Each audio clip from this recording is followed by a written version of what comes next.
So now we're going to look at what is actually the most common method of evaluating limits, and it's called substitution. I talked about this yesterday, how a lot of the time you're actually able to just plug the number directly into the function and then see what you get from it, rather than having to make a table. So the process that you'll use to find a limit whenever they say in the directions using substitution, you would just plug the x value. When they say the limit as x approaches 2, for example, you would plug 2 into the function and then simplify it. Now, as a note down here, sometimes when you try to plug that number in, your function will be undefined. It may make the denominator equal 0, or it may give you a negative inside of a radical. If either of those situations happen, then you have to try to factor or simplify the expression in some way before performing the substitution. So I'll show you what that looks like in just a moment.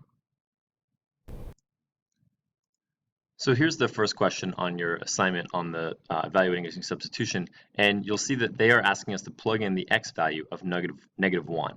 So we're just taking that number and plugging it in wherever we see an x value. So in this case, I'll have negative 1 times negative 1 minus 5.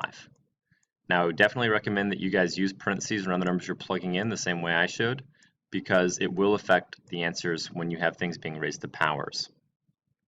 So in this case, when I'm looking inside of the brackets here, I have negative 1 minus 5 more is negative 6, and that whole value is being raised to the second power. If you don't use parentheses around the negative 6, when you put that into your calculator, it will give you the wrong answer. Negative 6 times negative 6 is positive 36, multiplied by negative 1 is negative 36. So the answer I need to put in over here, a limit does exist, and the number we got from plugging in is negative 36. And that's our answer. There isn't another part to most of these questions. You will have to be careful because some of the computations you'll have to perform look hideous. They might pick very ugly numbers, things like 2 pi being raised to the 7 pi power. But make sure you evaluate all the parts, because there are important tricks in there that they're throwing, like maybe one of the numbers you're multiplying by is 0, in which case you don't care what 3 pi to the 8 pi power is. It's still going to equal 0 once you multiply it out. Number 4 in the assignment, I didn't want to walk all the way through, but I did want to give you a reminder on what you're doing when you have a fraction power. And so basically when you evaluate the limit as y approaches negative 5, when you plug in negative 5, they're showing you that you end up with 8 for an answer. So then we have 8 to the 4/3 power. And this is the part I wanted to help you guys with. I just wanted to remind you that you can break this down as the third root of 8,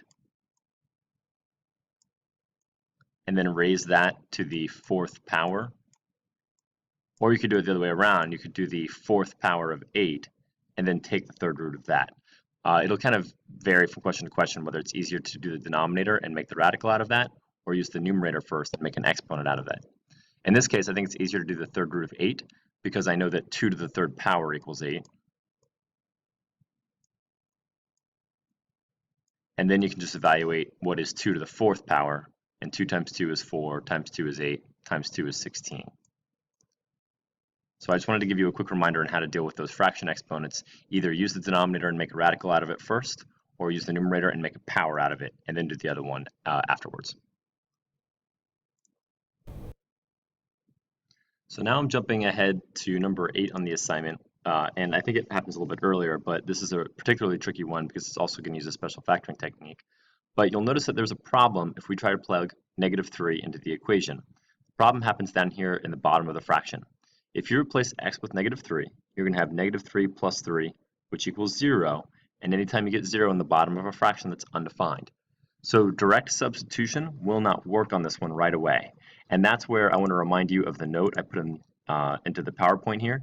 If the function would end up being undefined, then you need to either factor or simplify it before performing that substitution. So what I'm going to have to do is break down this x cubed plus 27 up here in the top.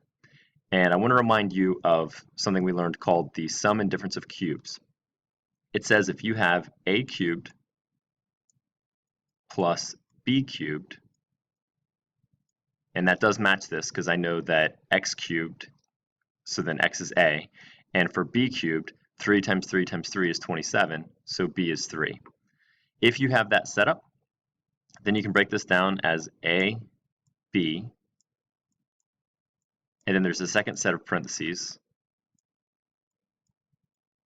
a squared, ab, b squared. And for the signs, we learned the acronym SOAP on this. And that stands for same, opposite, always positive. So you'll notice I have 3 blanks in here for whether I should have pluses or minuses. So the first one is going to be the same sign as what I see here. So since the question had a plus, I use the same sign.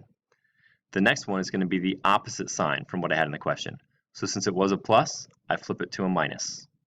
And then the last one is always a plus or always a positive, whichever phrasing you prefer. So now I know that based on a being x and b being a 3, I would plug in x, 3, x squared, 3x, and 3 squared, which is 9. And that would be your factoring, which can then hopefully cancel out something you have in the bottom. And in this case, like I said, if I'm actually plugging in the a and b, that works perfectly because it creates x plus 3, x squared minus 3x plus 9, and the x plus 3 on the denominator is going to cancel out. So by factoring this, now I have an expression that I can plug negative 3 into because it won't be undefined anymore. So now I can say, what is negative 3 squared minus 3 times negative 3, and then add 9 to that. And to continue simplifying this, negative 3 squared, since the negative's inside the parentheses, is a positive 9.